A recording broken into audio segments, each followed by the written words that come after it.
Okay, students, see, yesterday we have started with the chapter number 3, and the name of the chapter is demand function. I have uploaded this PDF in your Google Classroom also, you can see there. And then even the yesterday lecture also I have uploaded in the Google Classroom. I have given you one assignment. You people have to write the law of demand. Uh, I hope so like you people have done it. Yes, student. Yes, have you done that? अगर नहीं किया रहेगा so once again I'm telling you, take it as an assignment and you people have to draw the you people have to make a notes on law of demand. कोई भी एक page पे या अगर आप लोगों को कोई बुक सेपरेटली बना के रखना है so that you can make a separate notebook and in that one you can write it down. Okay, so जो भी मैंने आपको बोला है all the points like from the introduction से लेके till the diagram and schedule, so that all points you need to write it. Okay, so demand हम लोगों ने कहा था देखा था what are all points we have covered.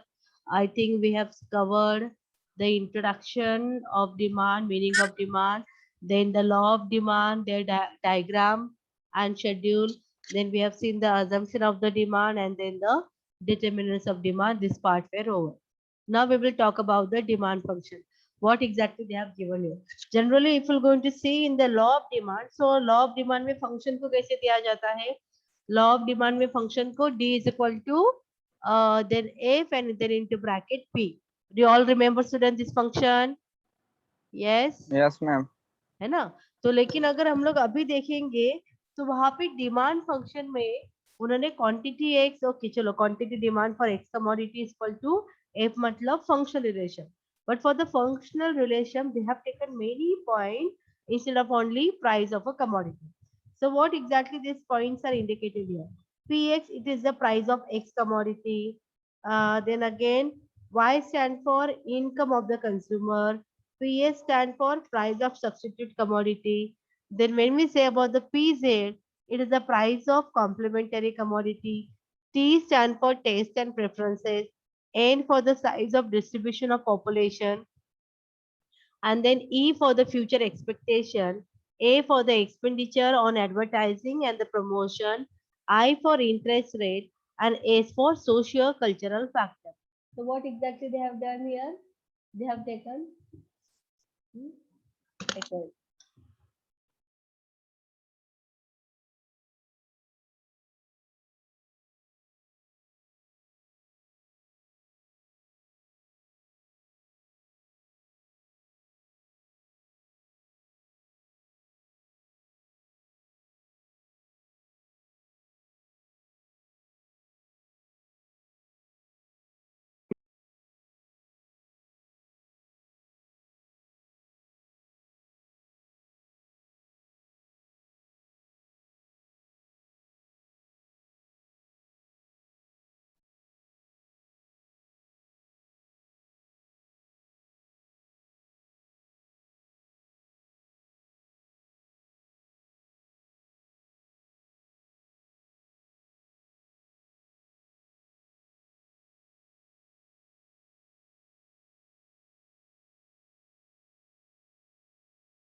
Okay, see what we can see here as in the demand function, there are many factors they have taken into consideration.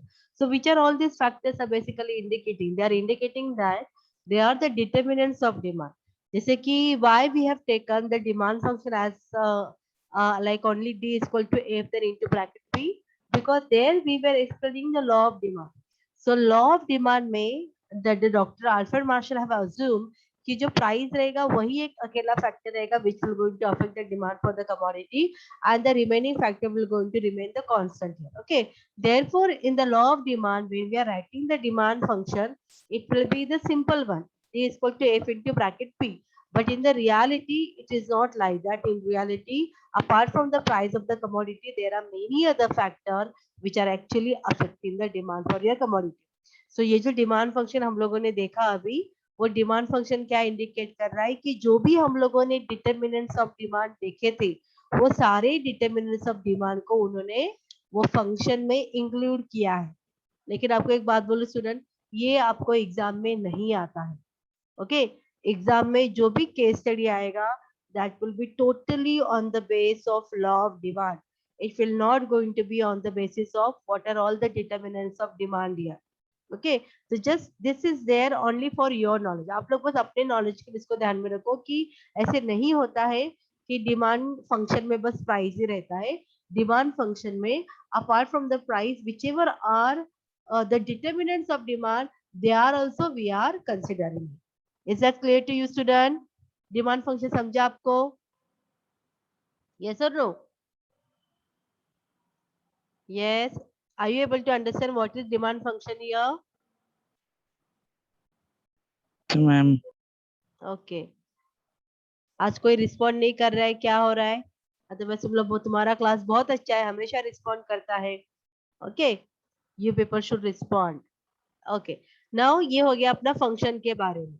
Now then the demand function for price, ये हम लोगों ने देखा है। Quantity x equal to quantity demand for the x commodity, then is equal to f into bracket p. This is actually your demand function as per the law of demand. और इसके ऊपर मैं आपको जैसे एक बार दिखा देती हूँ कि ये जो डिमांड फंक्शन रहता है तो उसके ऊपर केस स्टडी कैसे आता है। See, this is what the way the case study will going to come. And as I told you, this case study I will going to teach you later on. तो just एक तुम्हारे knowledge के लिए कि ये function का और case study का क्या रिलेशन है। तो देखो यहाँ पे तुम लोग देख सकते हो कैसे आता है तुम लोगों को एग्जाम में। प्राइस पर यूनिट बताया जाएगा आपको और आपको कहा जाएगा what is the quantity demand for that commodity. When the price per unit is 4, when the price per unit is 8, when the price per unit is 10 और 15। ठीक है, तो यहाँ पे आपको ऐसा बताया जाएगा कि डिमांड इक्वेशन कैन बी 100। मतलब यहाँ पे 100 क्वांटिटी हम लोग बोल रहे हैं, 100 क्वांटिटी है, 100 क्वांटिटी का स्टॉक अवेलेबल है, ऐसा करके हम लोग बात करेंगे। ठीक है, देन 100 माइनस 5p, सो 5 इंटू p, मतलब यहाँ पे प्राइस कितना है 4, सो 5 4 जा 20, 100 minus 20 will be 80। I am not going to explain this detail, otherwise तुम लोग बहुत कंफ्यूज हो जाओगे। अभी ये नहीं बता रही, ये जस्ट मैं आपको एक एग्जाम्पल के फॉर्म में बता रही हूँ कि केस स्टडी कैसे आएगा। केस स्टडी आपको इस फॉर्म में आता है, बहुत सिंपल रहता है और आपको लिटरली 7 या 8 मार्क के लिए सिंपल क्वेश्चन आ जाते हैं। सो अगर थियरी आपका अच्छा नहीं है, मैं तो आपको ये कहूंगी कि थियरी के आपको भले क्वेश्चन आते रहेंगे बिकॉज ऑप्शंस रहते हैं। So when you are getting the theory question, उसके साथ में if you are getting any of the case study, तो आप लोग प्रेफरेंस दोगे केस स्टडी को सॉल्व करने के लिए। Why I am saying that, because in theory there are chances we may going to lose your we may not going to give you the full marks because theory question में उतना नहीं दिया जाता, पूरा marks नहीं आता है। ठीक है, लेकिन अगर केस स्टडी रहेगा ना स्टूडेंट, तो उसके अंदर we can give you the full marks if you are writing all the step correctly and you are coming out with the correct answer. तो आप लोगों को पूरे के पूरे मार्क्स दिए जाते हैं, इसके लिए प्रेफर करना कि केस स्टडी सॉल्व करेगा। तो ये case study at last once we are going to complete the syllabus, at that time I will going to teach you this case study here. Okay, now we'll start with the ma'am next इसमें diagram paper, बनाना पड़ता है ना? price।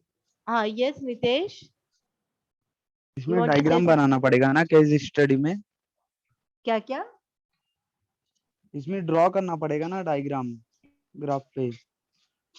अरे Nitesh, actually ये ना इधर speaker का आवाज बहुत कम आ रहा है, मुझे नहीं मैम समझ वो में आ बोल रहा। रहा है हेलो, बोल रहा है डायग्राम बनाना पड़ेगा क्या?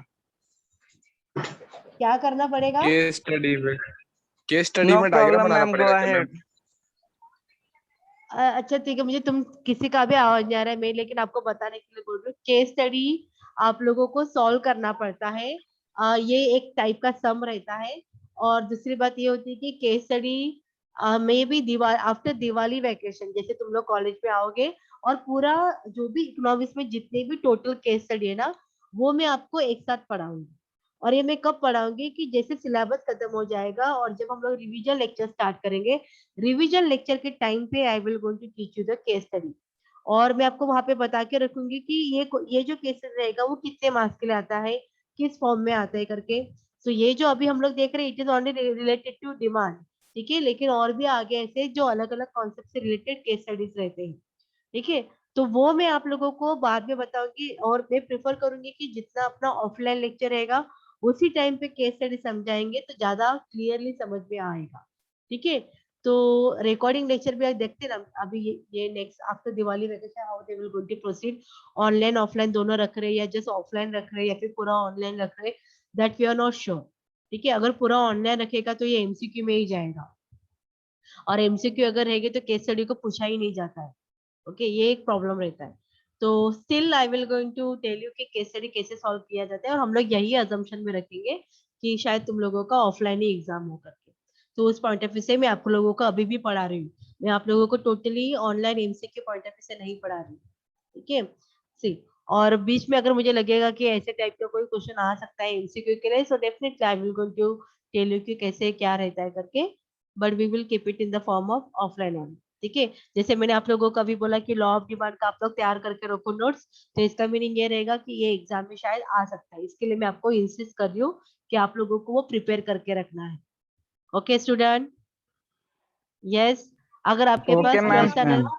अगर ओके आपके मैम। पास 12th स्टैंडर्ड का नोट्स है तो उसके अंदर से भी अगर आप लोग कर रहे हो प्रिपेयर तो चलेगा, करके रखो। लेकिन जो जो मैं आपको ऐसे बोलती जाऊंगी ना इसका प्रिपेयर करके रखो, तो वो सब रेडी रखना है, बिकॉज फाइनली उसमें से ही एग्जाम में आ जाता है, इसके लिए they are the most important one. Okay, see, price income and substitution effect. Student, ये जो price income and substitution effect है ना, ये आप लोगों को like for the 7 and 8 marks के लिए नहीं आता है। अगर ये 7 and 8 मार्क्स के लिए आ गया, so totally we I will going to ask you all these 3 effect। अगर वैसा नहीं तो दो दो मार्क्स का जो डिफाइन का रहता है उसके अंदर what is price effect, what is income effect, what is substitution effect, this way the question will going to come here। Okay, chalo, first we will start with the income effect। they have given the first one here, income effect। तो income effect क्या होता है? See, why do consumer buy more when price fall and less when price rises? This question can be explained by further splitting up consumer behavior into income, price, and the substitution effect। So what exactly the income effect is? When the price of a commodity changes, it results in a change in the consumer's real income or purchasing power। Yes, everybody knows that कि अगर किसी भी commodity का price change होता है तो consumer का real income या फिर उसका purchasing power भी change होता है। What is real income, what is purchasing power, मैं आप लोगों को explain करूंगी। Then, when the price of a commodity that the consumer wishes to purchase fall, the consumer immediately experiences a rise in her purchasing power and will buy more of the commodity, providing it is a normal commodity. While if the price rises, the consumer will experience a decrease in the purchasing power and will purchase less of the commodity. This is known as income effect। Income effect can be either positive or the negative depending on the nature of the commodity.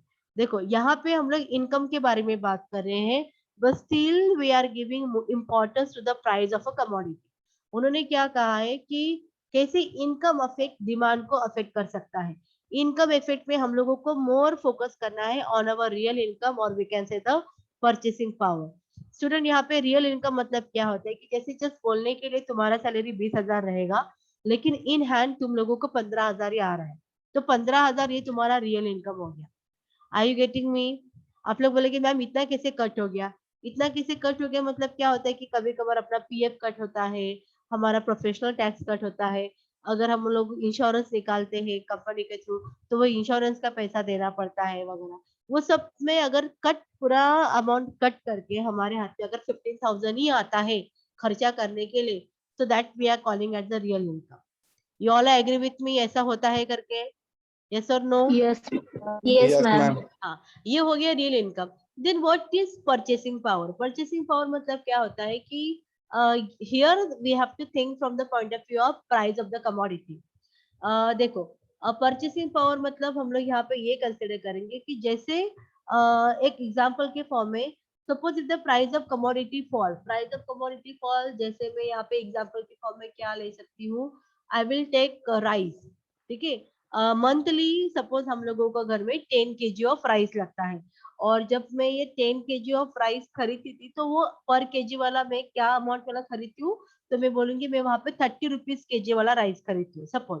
ठीक है, सो 30 rupees के हिसाब से मुझे 10 kg का कितना जाएगा student total cost rice के ऊपर? बोलो 300 300 जाएगा, ठीक है।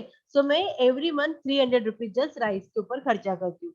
अभी जो राइस में खरीदती थी उसी राइस का जो प्राइस है वो भी कम हो चुका है, it has become 25 rupees KG, ठीक है। तो अभी मुझे कितना खर्चा जाएगा स्टूडेंट टोटल मंथली राइस के ऊपर?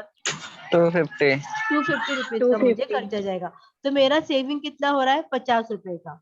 ओके, सो अगर वहां पे मेरा 50 रुपीज का सेविंग हो रहा है तो मैं क्या करूंगी, उसी 50 रुपीज में से मैं और ज्यादा केजी का राइस खरीदूंगी या फिर कोई और कमोडिटी खरीदूंगी जो मुझे चाहिए करके। सो वहां पे क्या होता है कि जैसे किसी भी कमोडिटी का प्राइस कम हो जाता है तो आप लोगों का परचेसिंग पावर बढ़ जाता है, मतलब आप लोग ज्यादा परचेस कर सकते हो। Are you getting what is the purchasing power here? समझ में आ रहा है आप लोगों को? हाँ, यस मैम तो this is what your income effect. Income effect में आप लोगों को क्या बता रहा है स्टूडेंट कि रियल इनकम के चेंजेस के वजह से कैसे डिमांड अफेक्ट हो सकता है, और जैसे तुम्हारा परचेसिंग पावर कम ज्यादा होता है because of change in price, then how it will going to affect the demand for the commodity, and this is what called as your income effect. तो इनकम इफेक्ट आएगा तो आपके दिमाग में इमीडिएटली आना चाहिए कि you are talking about the real income and the purchasing power. Will you able to give explanation by your own words? इसके लिए लिख पाओगे? यस और नो? Yes, ma'am. लिख पाओगे ना? हाँ, इनकम इफेक्ट में आपको क्या बताना है कि इनकम कम ज्यादा होता है तो उसकी वजह से कैसे डिमांड होता है। सो इनकम कम ज्यादा मतलब real income and the purchasing power. Okay, from this point of view you need to write the answer. Now the substitution effect. Substitution effect में क्या होता है? See, as the price of a commodity changes, it becomes relatively cheaper or more expensive than the other commodities. If a commodity becomes relatively cheaper than the other due to fall in its price, the consumer will then have a tendency to increase the consumption of the commodity whose price has fallen and to reduce the consumption of those commodity which are relatively more expensive. Okay, the opposite will be true in case of a commodity whose price rises. The switching from a relatively more expensive commodity to a relatively cheaper one is known as substitution effect. सबको पता है कि substitute मतलब क्या होता है करके। Substitute commodity मतलब यहाँ पे क्या होता है कि हम लोग अगर किसी एक मतलब एक प्रोडक्ट का प्राइस अगर बढ़ जाता है तो हम लोग उसको स्किप करके उसकी जगह पे हम लोग किसी और कमोडिटी को यूज कर सकते हैं, तो हम लोग वो खरीदते हैं। डीमार्ट में से अगर तुम लोग शॉपिंग करते रहोगे, डीमार्ट का शॉपिंग अगर आप लोग करते रहोगे तो वहां पे आप लोग सब्स्टिट्यूशन इफेक्ट ज्यादा नोट करोगे। जैसे अगर मुझे एग्जांपल के फॉर्म में देना है, ओके, बॉर्बन ब्रिटानिया का एक बॉर्बन रहता है, बॉर्बन बिस्किट, और एक रहता है डार्क फैंटेसी का भी बॉर्बन बिस्किट रहता है। एम आई राइट? यस मैम है ना? Yes ma'am. हाँ, अगर तुम लोग है ना डीमार्ट में से शॉपिंग करोगे स्टूडेंट तो आपको एक आइडिया आ जाएगा कि मुझे मतलब थोड़ा सा कंफ्यूजन है, ब्रिटानिया का था या क्या था मुझे याद नहीं आ रहा है, but still I am saying you से ब्रिटानिया का जो बॉर्बन बिस्किट रहता है जो बड़ा पैक रहता है, it comes around that rupees 30 rupees में आता है एक बड़ा पैकेट, ठीक है। और उसी बॉर्बन बिस्किट लेकिन अलग कंपनी का है, डार्क फैंटेसी का है, तो वो लोग उसको है ना बाय वन गेट वन में देते हैं। बाय वन गेट वन में 30 रुपीज ही लगाया है उन्होंने। देखो कमोडिटी को अगर उस बिस्किट के ऊपर आप देखोगे डार्क फैंटेसी का तो वहां पे 30 रुपीज ही रहेगा। सी डार्क फैंटेसी रहेगा या फिर पार्ले का रहेगा, मुझे इतना याद नहीं है, बट फिर भी मैं आप लोग को एक एग्जाम के फॉर्म में जस्ट समझ में आना चाहिए करके आपको बता रही हूँ, ठीक है। जो ब्रिटानिया का था वो था बॉर्बन 30 रुपीज का पैक है। डार्क फैंटेसी का के पैकेट में भी उन्होंने वहां पे 30 रुपीज ही लिखा हुआ है, बट वो ऑफर में है and the offer is by one get one. So by one get one के हिसाब से डीमार्ट में ऐसा कुछ नहीं रहता है कि आप लोगों ने एक खरीदा है तो आपको दूसरा भी खरीदना पड़ेगा, ऐसा कोई रूल नहीं रहता है। अगर बाय वन गेट वन के ऑफर में आप खरीद रहे हो तो आपको एक कमोडिटी का प्राइस हाफ लगाया जाएगा। एम आई राइट और not? Yes student? Yes, ma'am. अगर तुम लोग शॉपिंग करते रहोगे तो आपको आइडिया रहेगा। अदरवाइज हम लोग नॉर्मल शॉप पे जाते हैं तो हम लोगों को बाय वन गेट वन में हम लोग ऐसे अज्यूम करते हैं कि नहीं अभी एक मैंने खरीदा है तो मुझे दूसरा भी खरीदना ही चाहिए, लेकिन डिमांड पे ऐसा नहीं रहता है। वहां पे अगर आप एक कमोडिटी खरीद रहे हो बाय वन गेट वन के ऑफर में तो आपको एक कमोडिटी के लिए आधा प्राइस चार्ज किया जाता है। सी डार्क फैंटेसी ने भी 30 रुपीज का ही प्राइस रखा है, लेकिन जब आप उसको एक्चुअल में खरीदते हो तो आपको ये ऑफर के फॉर्म में वो 15 रुपीज में मिल जाता है, 15 रुपए में। Am I right? तो अभी आप लोग मुझे बताओ, आप लोग क्या करोगे? आप ब्रिटानिया का बॉर्बन खरीदोगे या डार्क फैंटेसी का बॉर्बन खरीदोगे? Which one you will going to purchase? Yes, Abha? Britannia. अबा फिर से एक बार थोड़ा जोर से। Britannia. Britannia is offering, Dark Britannia fantasy. is giving you Sun the biscuit Sun at Face 30 Dark rupees, Fantasy. and Dark Fantasy, the Dark same quality fantasy. of biscuit, that is also the Bourbon quality only, they are giving you at 15 rupees. So आप क्या खरीदोगे? Dark Dark fantasy. Dark yes, fantasy. आप dark fantasy खरीदोगे, ठीक है। मतलब क्या किया आप लोगों ने, बिस्किट का जो सेटिस्फेक्शन था, मुझे क्रीम वाले बिस्किट चाहिए थे, वो भी बॉर्बन वाले चाहिए थे जिसके ऊपर थोड़ा शुगर रहे करके, वो मुझे मिल गया और वो भी 15 रुपीज में मिल गया। तो इसको कहा जाता है स्टूडेंट सब्स्टिट्यूशन इफेक्ट, ठीक है। टी एंड कॉफी आप लोग हमेशा बोलते हैं, टी एंड कॉफी का तो आपको पता है कि वो कैसे सब्स्टिट्यूशन इफेक्ट में आ जाता है करके, right. So this is what we are calling as a substitution effect here. तो सब्स्टिट्यूशन इफेक्ट के लिए आप लोग क्या बताओगे स्टूडेंट, कि अगर किसी भी एक कमोडिटी का प्राइस कम ज्यादा हो जाता है, तो हम लोग उससे रिलेटेड जो चीपर वाला रहेगा उसका अल्टरनेटिव रहेगा, जो चीपर में अवेलेबल रहेगा, हम लोग उसको ज्यादा प्रेफर करते हैं। And this is what call as your substitution effect here. Is this clear to you on the commodity कैसे सब्स्टिट्यूशन इफेक्ट हुआ करके? ठीक है। Yes, अभी ma'am. बस तुम लोगों को क्या Yes, फोकस करना है ma'am. स्टूडेंट, यू पीपल, मतलब जितना मैंने ऑब्जर्व किया कि स्टूडेंट का क्या साइकोलॉजी रहता है, आप लोगों का ये साइकोलॉजी रहता है कि नहीं, जो बुक में लिखा है ना, मुझे एकदम बराबर वैसे के वैसे ही लिखने के लिए आना चाहिए। अगर आप लोग वैसे ही डिक्टो बाय हार्ट करोगे, तो अगर एक भी वर्ड आगे पीछे चला गया ना एग्जाम के टाइम पे, तो आप लोग है ना, जो भी आगे का बाय हार्ट किया वो सब भूल जाओगे। तो वैसा नहीं होना चाहिए, your concept should be clear. अगर आप लोगों का कॉन्सेप्ट क्लियर रहेगा ना, तो अपने वर्ड्स में भी लिखोगे तो भी चलेगा। और बहुत सारे क्या रहते हैं, like there are many student हुआ from the vernacular medium, Marathi medium के रहते हैं, हिंदी मीडियम के रहते हैं, उर्दू मीडियम के रहते हैं, तो उनके लिए डिफिकल्ट हो जाता है कि मैम हम लोग अपने सेंटेंस में कैसे लिखे करके। देखो, इकोनॉमिक्स कोई लैंग्वेज सब्जेक्ट नहीं है, ओके। अगर आपका थोड़ा बहुत ग्रामेटिकल मिस्टेक हो जाता है, सो वी कैन अंडरस्टैंड। आप ऐसा मत सोचो कि आपको टोटली रॉन्ग दिया जाएगा करके। हाँ, लेकिन वो जो आप लोग जो बताना चाहते हैं, एटलीस्ट वो कन्विंस हो हम लोगों को, वो समझे, उस वे में लिखोगे ना स्टूडेंट, तो भी चलेगा, ओके। तो लेकिन मगअप करोगे तो आप कुछ नहीं लिख पाओगे एग्जाम के टाइम, तो उसके ऊपर थोड़ा ध्यान देना है, okay. So this is what we have seen about the income effect and the substitution effect. Now the next one here, this is price effect. देखो, प्राइस इफेक्ट में क्या है, the combined effect of the income and the substitution effect is known as the price effect. It explains the inverse relationship between price of a commodity and its demand. The price effect is graphically represented by the demand curve. So price effect क्या है? Price effect is the combination of income effect and the substitution effect. Why I am saying this one? Because income effect में क्या होता है कि जैसे price कम ज्यादा होता है, तो परचेसिंग पावर कम ज्यादा होता है।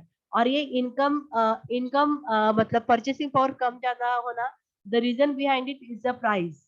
प्राइस कम ज्यादा हुआ करके परचेसिंग पावर अपना बढ़ता है या फिर कम होता है। therefore we have taken income effect also into the price effect.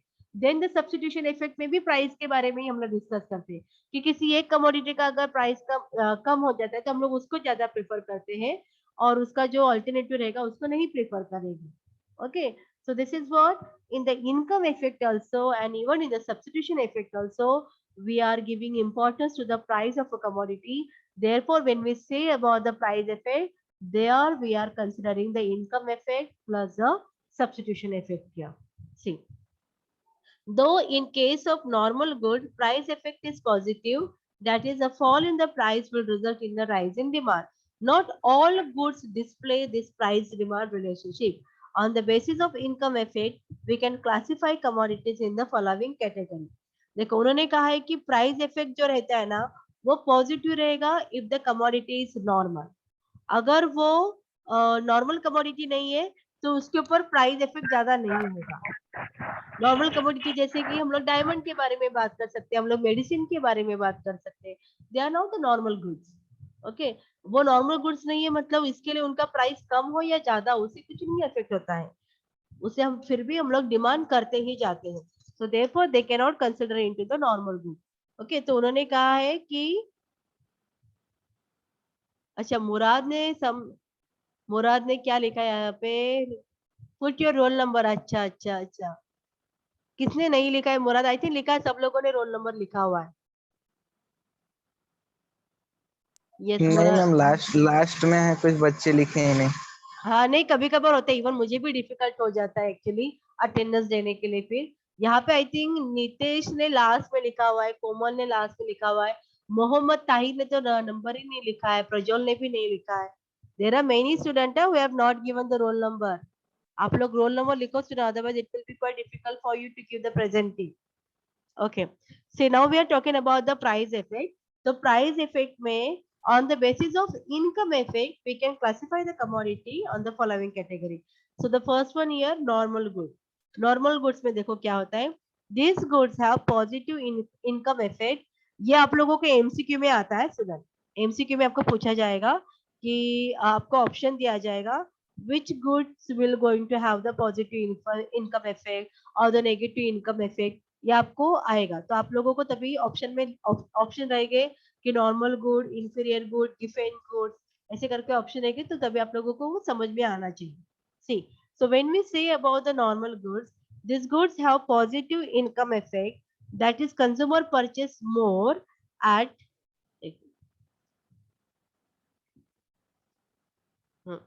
the consumer purchase more of this commodity as their real income rises and less of them when their real income falls. These commodities have positive substitution effect. Therefore, the combined positive income effect and the positive substitution effect result in the positive price effect. That is, as the price of these commodities fall, their demand rises, and as price rises, their demand falls. These commodities have middle to high price range and are considered to be superior by the consumer. Why we are considering it as a superior one? Because वो हमारे basic necessities में आता है। Basic necessity में मतलब जो हम लोग जैसे ये foods के बारे में बात करते हैं, जैसे कि राइस है, मिल्क है, they will be coming into your normal goods student। ठीक है, तो आप लोगों को क्या ध्यान में रखना है कि normal good ऐसे goods है कि जिनके ऊपर इनकम चेंजेस का एंड सब्स्टिट्यूशन का इफेक्ट होता है। ओके, और अगर प्राइस कम हो जाता है तो वो पॉजिटिवली इफेक्ट दिखाते हैं। This is what your normal good. Now the inferior good. Inferior good में देखो, these commodities have negative income effect.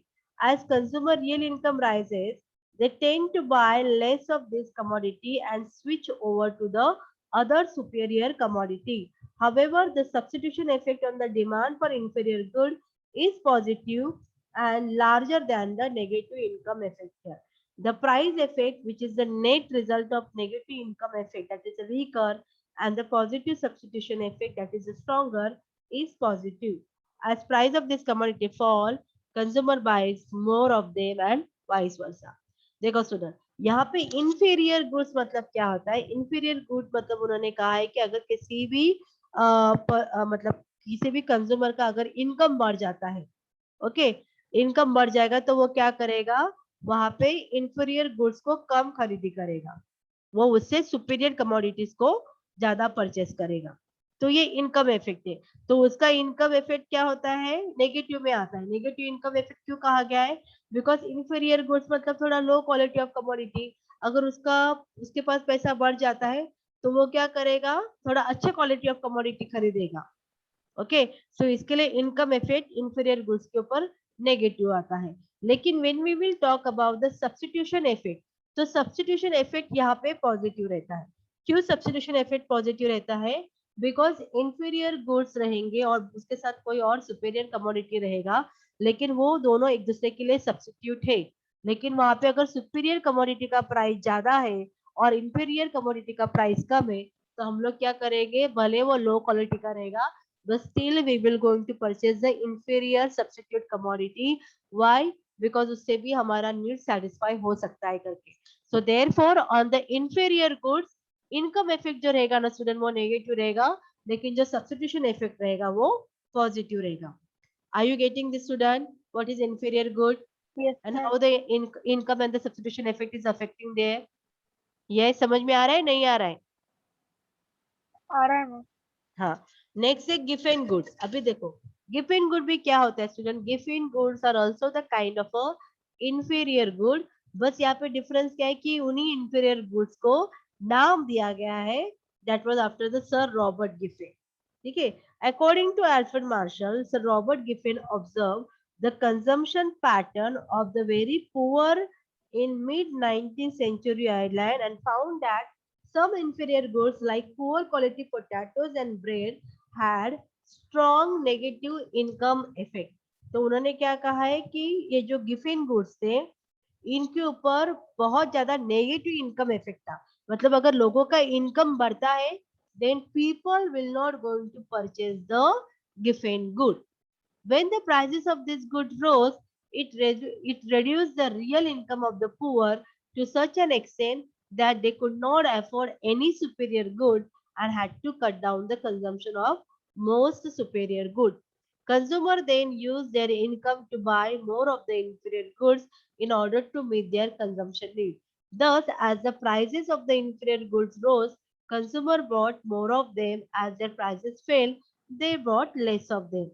Though given goods have positive substitution effect, the negative income effect is stronger and therefore the resulting price effect is negative. These goods are more in the demand among the low income earning consumer। देखो ये जो Giffen goods की बात हो रही है ना student, यहाँ पे जैसे मैंने आप लोगों को कल भी बताया था कि Giffen goods here we can take the example of poor people and the middle class poor, or we can say the middle class people। okay, तो गिफन गुड्स में क्या होता है, सपोज अगर गिफन गुड्स के प्राइसेस बढ़ जाते हैं, जनरली क्या होता है कि प्राइसेस बढ़ जाएंगे तो लोग कम खरीदी करते हैं। लेकिन अगर गिफन गुड्स के प्राइसेस बढ़ जाते हैं तो क्या होता है, कंज्यूमर के जो जो गरीब लोग रहेंगे उनके पास ऑलरेडी जो इनकम रहता है वो कम रहता है। ओके, और इसके अगर प्राइसेस बढ़ जाएंगे तो उनको क्या करना पड़ता है कि उससे और नीचे कोई कमोडिटी नहीं रहता, because they are already using the raw, मतलब inferior commodity, they are already using the low quality of commodity। और low quality of commodity use करने के बाद में उससे ज्यादा और क्या लो क्वालिटी का खाएंगे वो लोग। ठीक है, तो इसके लिए क्या होता है यहाँ पे कि अगर ऐसे कमोडिटी के प्राइसेस बढ़ जाते हैं तो उनका डिमांड भी बढ़ता है, because this consumer can not afford superior commodity. अगर लो क्वालिटी का कमोडिटी का प्राइस बढ़ेगा देन ऑब्वियसली वहां पे बाकी जो कमोडिटीज है उनका भी प्राइस बढ़ेगा। तो इसके लिए वो लोग क्या करते हैं, वही गिफन गुड्स को ही यूज करते हैं, उनका डिमांड कुछ कम नहीं होता है। तो this is what Giffen goods. तो गिफन गुड्स में क्या हुआ स्टूडेंट, यहाँ पे जो इनकम इफेक्ट था दैट वाज एक्चुअली नेगेटिव रहा, यहाँ पे नेगेटिव इनकम इफेक्ट रहा। लेकिन when we will say about the substitution effect, again it will be the positive. जैसे मैंने आप लोगों को एग्जांपल दिया इंफीरियर गुड्स के लिए, same will be applicable for the Giffen goods also. Giffen goods का भी अगर कोई सब्स्टिट्यूट कमोडिटी रहेगा और उसका प्राइस बहुत ज्यादा रहेगा, then we will not going to use that substitute commodity, we will going to use the given goods only, because come price में हमारा वहाँ पे नीड सेटिस्फाई हो रहा है करके we will going to purchase the given commodity only, भले वो लो क्वालिटी का रहेगा। तो इसके लिए गिफन गुड्स में भी सब्स्टिट्यूशन इफेक्ट ज्यादा स्ट्रॉन्गर है और इनकम इफेक्ट जो है वो नेगेटिव है। ओके, इसके लिए यहाँ पे हम लोग कहेंगे कि price effect is a negative है। तो ये जो तीनों टाइप ऑफ कमोडिटी थे उसमें क्या था स्टूडेंट, उन तीनों टाइप ऑफ कमोडिटी में only normal good was there कि जहाँ पे पॉजिटिव इनकम इफेक्ट था, पॉजिटिव सब्स्टिट्यूशन इफेक्ट था। लेकिन इंफीरियर गुड में एंड इसमें गिफन गुड्स में क्या था कि इनकम इफेक्ट जो था वो नेगेटिव था और जो सब्स्टिट्यूशन इफेक्ट था वो पॉजिटिव था। इसके लिए यहाँ पे उनका जो प्राइस इफेक्ट रहेगा वो नेगेटिव में ही हम लोग कंसिडर करेंगे। Is this clear to you student this point? Yes. Yes, ma'am. Okay. Yes, ma'am. Now Yes, the next ma'am. one we have to see the nature of demand curve, but already the minutes are very less. It shows like we are there in the less than 4 minutes. अच्छा मुझे एक बात बताओ, देखो यहाँ पे I am there on the PC, so PC पे मुझे यहाँ पे टाइम दिख रहा है 10:17। मेरा लेक्चर लेट स्टार्ट हो रहा है क्या, थोड़ा 1-2 मिनट ऐसा आपको फील हो रहा है या मैं बराबर लेक्चर स्टार्ट कर रही हूँ स्टार्ट करने के टाइम पे? बराबर हो रहा है, बराबर 10 मतलब जैसे कि अभी का 9:40 का था तो वो बराबर 9:40 को ही तुम्हारे घड़ी के हिसाब से स्टार्ट हुआ था। Yes? को हुआ था मैम। आप लोग चैट बॉक्स में लिखो ना यस और नो, तो मुझे थोड़ा आइडिया आ जाएगा। बिकॉज व्हाट हैपन, जब मैं घर से लेक्चर देती थी तो मेरा मोबाइल का टाइम एंड पीसी का टाइम ऑलमोस्ट सेम था, तो मुझे लगता है कि नहीं सब बराबर है। लेकिन अभी मैं कॉलेज से लेक्चर ले रही हूँ तो देयर आई एम फाउंडिंग कि मोबाइल पे मेरा 1-2 मिनट आगे जा रहा है और पीसी पे थोड़ा लेट है, तो मुझे ऐसा लग रहा है कि शायद आप लोग वेट करते रहोगे करके। ऐसा नहीं हो रहा है ना कि ज्यादा वेटिंग में रुकना पड़ रहा है। अच्छा 9:42, ओके ओके ओके, नीतीश ने कहा 9:42 को। मुझे भी लग रहा था कि शायद 1-2 मिनट का डिले हो रहा है करके लेक्चर्स के लिए। ओके ओके ओके, समझ में आ रहा है। तो मुझे मतलब जो मेरा मोबाइल का टाइम है उसके अकॉर्डिंग ही मुझे जाना चाहिए। ओके, नेक्स्ट टाइम से बराबर 1-2 मिनट भी लेट नहीं होगा, बराबर 9:40 का टाइम रहेगा, उसके अकॉर्डिंग हम लोग स्टार्ट करेंगे। Okay student. अच्छा ओके मैम। हाँ, अभी ये जो है ना क्वेश्चन स्टूडेंट, ये nature of demand curve under different types of market, I think we should study that full points in the next lecture. Because एक totally nature of demand curve के बारे में है, तो अलग अलग मार्केट में कैसे टाइप का नेचर ऑफ डिमांड कर्व रहता है उसके बारे में ही। And it is hardly how many pages are there, 2-3-4 pages. तो अपना नेक्स्ट लेक्चर में हो जाएगा। Then we will wind up with our third chapter also. तो अपना थर्ड चैप्टर भी कंप्लीट हो जाएगा नेक्स्ट लेक्चर में। Okay, yes Murad, you are sending with the attendance right? Yes ma'am. Okay okay Murad, भेजो मुझे फिर।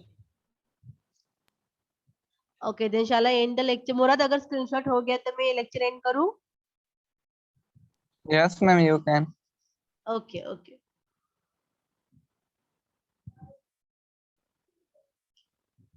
Okay, so I am ending the lecture now. Bye student. Bye ma'am. Bye ma'am. Bye.